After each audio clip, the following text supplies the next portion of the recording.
Well, we've been supporters of Let Britain Fly now since its inception, and it's been hugely important for us and to support the Airports Commission. We were absolutely unbiased as to the findings, because what was really important to us was action.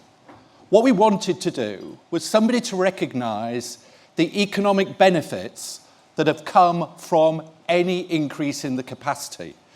And we're delighted that the Commission was so precise in its outcome of understanding what the economic benefits are. Because for us, this isn't about aeroplanes, it's not about runways, it's about the economic future of the United Kingdom. Because without vital air links, we become stifled. The trade that we see with countries in the Far East is growing exponentially. The future for the UK and for all of us is coming further and further afield. If I look at our statistics on a regular basis, Thailand, Malaysia, and Nigeria are bigger countries than the USA and other EU countries. Our future is in areas where we have failed air links. 40% of our exports go by air, and we trade at a ratio of 20 times more effectively with those countries that we have good air links with. So it isn't surprising that our competitors have already realised this. They've invested. Amsterdam 6 runways, Frankfurt 4, Paris 4.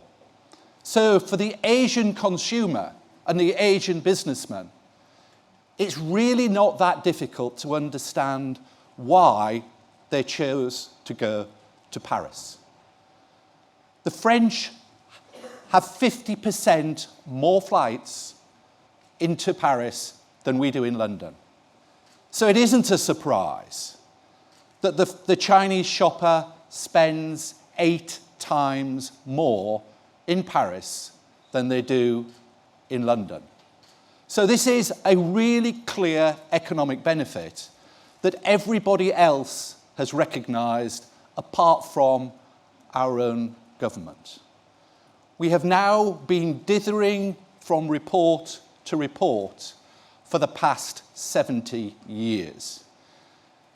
And it's all been predicated on false promises and people not being bold enough to step up to the plate and take that difficult decision.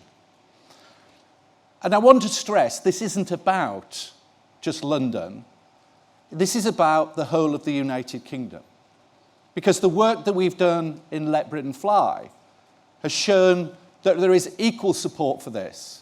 Whether or not it's in Northern Ireland, in Scotland, in Newcastle, throughout the whole of the UK, there is a demand for people to have accessibility.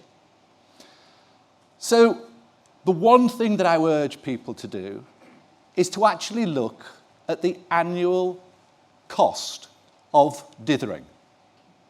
And it will run into billions and billions of pounds.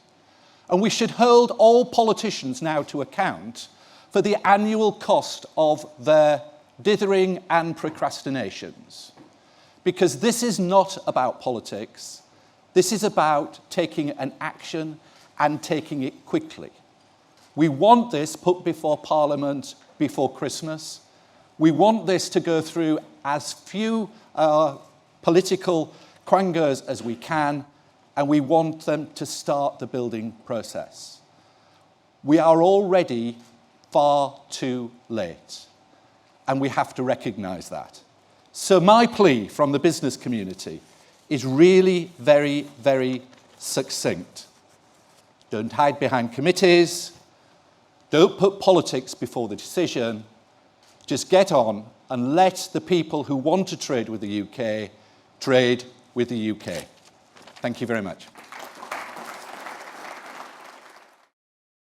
I don't know if you were here, Michael, for Andrew Adonis, Lord Adonis's session, in which he painted a fairly pessimistic picture. He did think that inaction was going to be the order of the day. What would you say to that? Well, I think that if you look back in history, which is the best forecaster of the future, yes, he's probably right.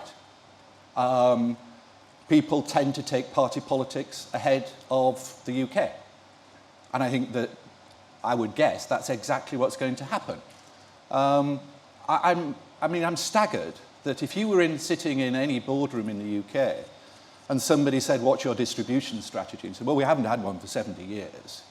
But we'd like to build a big shed where we've already got a big shed, but gosh, there's a few people in the golf club who'd get terribly upset about that, so we won't do it. That's broadly where we are. And during this period of time, as I said, all of the major European countries have already invested. And they're sitting at the other side of the channel laughing at this process, thinking, well, we've got another 2 or 3 years before they even start on anything. So I think we really have to hold the government's feet to the fire. If this was a business, you'd work out the economic decision figures every year, and you'd tell them, you've just wasted more than the welfare cuts because you couldn't get off your backsides and make a decision. And I think we've really got to put it in those stark economic terms. And yet, as you said earlier, we've had years of dithering, as you put it. We've been here before, in a sense. Why should this time be any different? Because I think there's a point where you use the old family car and you try and get a little bit more out of it. And then one day it becomes totally broken. And I think we're getting to the point where our infrastructure is getting broken.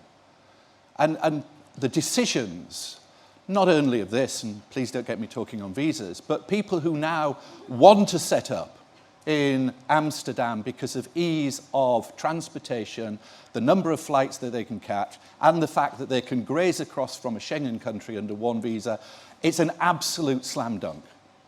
And we sit there thinking, oh gosh, yes, we're the only country in Europe that's got biometric testing, but by gosh, aren't we the first ones in? Nobody else has done it because it's bad for trade. So I think, yes, I mean, I read through all of the various reports. This report is very concise in economic benefit. It clearly shows we will be winners in jobs, we will be winners in the economy. We've just got to get on and do it. It's a damn sight easier than reducing welfare benefits. And yet there will be losers, won't there? I mean, you, of course, want to stress the economic benefits, but Andrew Haynes earlier admitted that there would be losers. We've got people in the audience who say that their homes are going to be demolished because of it. But with any progress, there are winners and losers. This is about what the net cost to the UK will be if this doesn't go across. And the cost is dramatic. So there will always be people who influence. That's life. You have to carry on and do it. If we don't, then the City of London will decrease. We will have decreasing flights from Belfast, from Scotland, who won't be able to have the same effect as if they came into London. And ultimately, we will shrink. We are a nation of traders. We've always been a nation of traders, but we seem inappropriate at the moment or incapable of doing it. Thank you very much. Thank you very much. Thanks very much for your time. Thank you. Thank you.